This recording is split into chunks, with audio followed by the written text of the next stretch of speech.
ఈరోజు జరిగింది ఏంటంటే, నేను మామూలుగా పేపరు తెప్పించి పేపర్ చదవటం అలవాటు. కానీ ఈవేళ పేపర్లో ఆ న్యూస్ ఎటువంటిదంటే నేను ఎప్పుడు చదవలేదు, ఎప్పుడు వినలేదు అటువంటి న్యూస్. చాలా ఘోరంగా ఉందన్నమాట. అది మరి ఎలాగొచ్చిందో ఎలా ఏంటో నాకైతే తెలియదు, కానీ చాలా ఘోరంగా ఉందండి అది. ఆ న్యూస్ ఏంటో మీకు తెలిసే ఉంటుంది.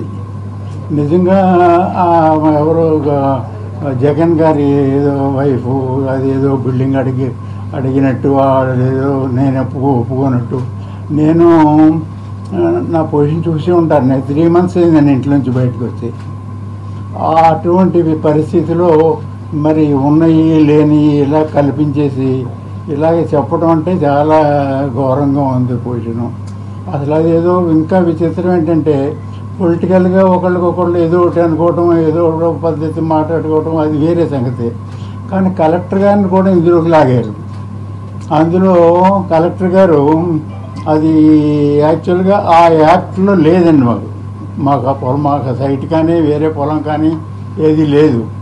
అటువంటిది కమిషనర్ కాదు, కలెక్టర్ గారిని నేనేదో రిక్వెస్ట్ చేసినట్టు, ఆయనేమో పెద్దవాళ్ళని ఏదో కలవమన్నట్టు అని ఆయన్ని కూడా ఇందులోకి ఈ రంగం ఇందులోకి దింపారనమాట. ఇందులో ఏమాత్రం నిజం లేదండి, 1% కూడా లేదు. అసలు ఇల్లు అడగటం ఏంటో, నన్ను కలవటం ఏంటో 3 నెలల క్రితం సుమారుగా కలిశారని రాశారు. 3 నెలల క్రితం నేను లేను. నేను హైదరాబాద్లో హాస్పిటల్లో ఉన్నానండి. ఇప్పుడు కూడా నాకు హెల్త్ బాగాలేదు. ఇవాళ కూడా ఏంటంటే మీ అందరూ వస్తారు కదా, ఒకసారి ఎవరికి కలుద్దాం అనే దృష్టితో రావటం, ఓపిక లేకపోయినా ఒప్పుకున్నా అలాగా కష్టపడి వచ్చానండి నేను.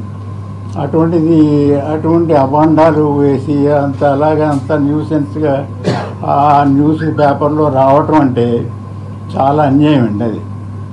అందుకని మీరేదో ఉన్నట్టు నేను చెప్తున్నాను. ఎందుకంటే నాకు ఏ పార్టీ కాదు, ఏ పార్టీ ఆఫీస్కి వెళ్ళలేదు, ఏ మీటింగ్కి వెళ్ళలేదు, ఏ ప్రెస్ మీటింగ్కి. ఇలాంటి ప్రెస్ మీట్ కూడా ఇదే ఫస్ట్ నాకు.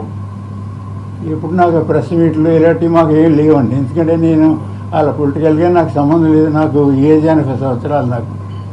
అటువంటి పరిస్థితుల్లో మరి ఇలాగ ఎందుకు రాసుకుంటారో ఏం చేస్తే, పాలిటిక్స్లో ఉన్నవాళ్ళు అయితే వాళ్ళు వీళ్ళు తిట్టుకోవటం, వీళ్ళు తిట్టుకోవడం ఏదో చేసుకుంటారు. అసలు నా ఏజ్ అంతా, నా పరిస్థితి ఏంటి, నేను అసలు నేను లేను, ఇక్కడ ఉండట్లేదు, హాస్పిటల్లో ఉన్నానో చాలామంది తెలుస్తుంది. అది నేను హాస్పిటల్లో ఉంటున్నాను, ఇక్కడ ఉండట్లేదని అందరికీ తెలుసండి, చాలామందికి. మీకని కాదు. అటువంటి పరిస్థితుల్లో ఇటువంటి న్యూస్లు రావడం చాలా అన్యాయం అండి, చాలా ఘోరం కూడా. అందుకని మరి మీరందరూ ఆ పొజిషన్ అర్థం చేసుకుని దాన్ని బట్టి ఎలాగా మీకు ఏమైనా డౌట్ ఉంటే అడగండి, చెప్తాను నేను. నాకు